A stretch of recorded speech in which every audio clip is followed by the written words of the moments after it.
हम शिक्षा स्वराज में ऑर्गेनिक फार्मिंग सीखने और सिखाने की कोशिश कर रहे हैं। आज जिस तरीके से फूड का क्राइसिस हो रहा है, फर्टिलाइज़र्स, केमिकल्स, इन सबों का प्रयोग करके हमारा फूड जो है वो पूरी तरीके से पॉल्यूटेड हो चुका है। तो अभी एक स्कूल के सामने या एक संस्था के सामने सबसे बड़ा चैलेंज ये होता है, या हमारे सामने आज सबसे बड़ा चैलेंज ये है कि हम फूड को कैसे ग्रो कर पाते हैं। फूड एक सबसे इसेंशियल पार्ट है जिसके कारण हम सरवाइव कर पाएंगे। हम मैथ्स के फार्मूला को खा के ज़िंदा नहीं रह सकते हैं, हमें फूड चाहिए और वो फूड को हमें प्रोड्यूस करना पड़ेगा और उसके भी ऑर्गेनिक फॉर्म में करना पड़ेगा। आज फर्टिलाइज़र्स, केमिकल्स, इन सबों का यूज़ कर कर के फूड पूरी तरीके से हमारा जो सॉइल है वो पॉल्यूटेड हो चुका है।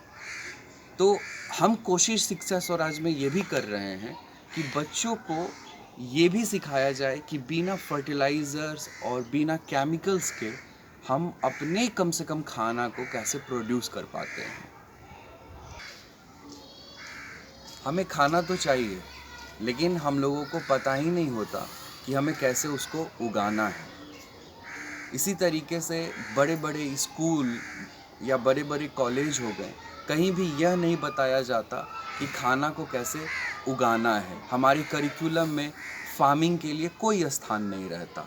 कभी भी बच्चों को इनकरेज नहीं किया जाता कि वो फार्मिंग सीखें। और कहीं ना कहीं हमारे सोसाइटी में ये एक माइंडसेट बन गया है कि फार्मिंग जो है वो वेस्टेज ऑफ टाइम है, उसका हमारे लाइफ से, हमारे डेवलपमेंट से कोई भी रिश्ता नहीं है। इसीलिए आज हमारा पूरी तरीके से फार्मिंग से या सॉइल से डिसकनेक्टेड हो चुके हैं हम। बच्चों से मैंने बात किया था, शहरों में कुछ बच्चे रहते हैं जो बड़े बड़े स्कूलों में जाते हैं। जब मैंने उनसे बात किया कि मिल्क प्रोड्यूस कहाँ से होता है, तो उसमें से बहुत सारे बच्चों ने कहा कि मिल्क जो है वो डेयरी मिल्क का जो शॉप है। मैंने बहुत बड़े बड़े स्कूल के बच्चों से बात किया और जब ये प्रश्न पूछा कि मिल्क कहाँ से आता है, तो उनका कहना था कि अमूल या मदर डेयरी जो शॉप होता है वहाँ से मिल्क आता है। बहुत कम ही बच्चे ये देखे हैं कि मिल्क जो है वो गोट, काऊ, बफेलो वगैरह से प्रोड्यूस होता है। तो इसी तरीके से आगे चल के शायद कोल्ड स्टोरेज ही बोला जाएगा कि फूड जो है वो फैक्ट्रियों और कोल्ड स्टोरेज में ही प्रोड्यूस होता है। तो इसीलिए ज़रूरी ये है कि हम फार्मिंग के तरफ भी अपने इंटरेस्ट को लेके जाएं, अपने सोइल से डिस्कनेक्टेड ना हो और हम अपने खाना को खुद उगाने का प्रयास करें। और इसके लिए शिक्षा स्वराज में पढ़ने वाले ज़्यादातर बच्चे खेती से जुड़े हुए हैं। उन्हें खेती के बारे में थोड़ा बहुत पता है, लेकिन वो उसी मेथड को आगे लेके चल रहे हैं जैसा कि और लोग करते हैं कि यूरिया, फर्टिलाइज़र्स दे के ही खाना को ग्रो किया जाता है। और कहीं ना कहीं उनका एक सेल्फ रेस्पेक्ट नहीं लगता है जब वो खेतों में जाते हैं काम करने के लिए, या कोई भी खेती का काम होता है तो उन्हें लगता है कि ये वेस्टेज ऑफ टाइम है या इससे मेरा कुछ होने जाने वाला नहीं है। तो ये माइंडसेट को ख़त्म करना भी सबसे ज़्यादा ज़रूरी है।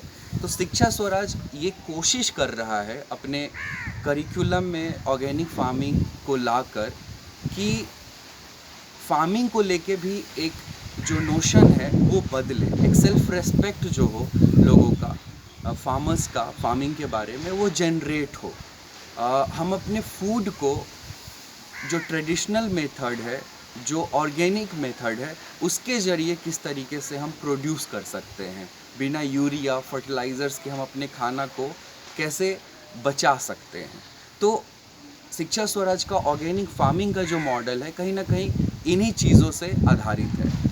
अभी हमारे पास उतनी सारी इक्विपमेंट्स नहीं है कि हम बच्चों को बहुत ज़्यादा एक्सपोज़र दे पाएँ, लेकिन कहीं ना कहीं हम उस तरफ थोड़ा आगे बढ़ पाए हैं जहाँ बच्चे छोटी मोटी चीज़ें उगाना शुरू किए हैं।